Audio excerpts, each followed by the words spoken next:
Dans la partie creuse de nos os se trouve un corps spongieux appelé moelle osseuse. C'est là que nos cellules souches sont produites.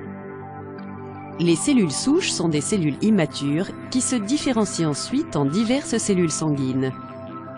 Les globules rouges qui transportent l'oxygène à travers le corps, les globules blancs ou lymphocytes qui combattent les infections, et les plaquettes qui contribuent à la coagulation du sang.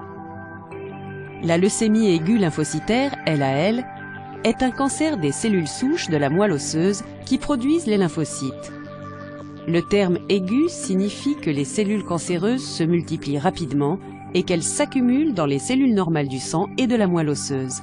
En parallèle, à mesure que le nombre de lymphocytes malsains présents dans le sang et la moelle osseuse augmente, on observe que le nombre de globules rouges et de plaquettes diminue. Si la moelle osseuse n'arrive plus à produire suffisamment de lymphocytes normaux, alors l'organisme sera incapable de combattre les infections. Les cellules de leucémie peuvent soit circuler à travers la circulation sanguine, soit métastaser vers d'autres organes où elles finiront par produire des tumeurs supplémentaires. Les symptômes de la LAL comprennent fièvre durable, fatigue, saignement, prédisposition à la formation de bleus et gonflement des ganglions lymphatiques. La chimiothérapie, qui constitue le traitement de choix en cas de leucémie, a pour but de détruire les cellules malades et d'aider ainsi les cellules sanguines normales à se développer.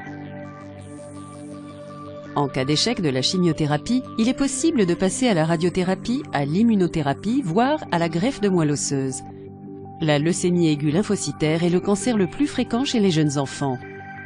Fort heureusement, environ 80% d'entre eux peuvent guérir totalement.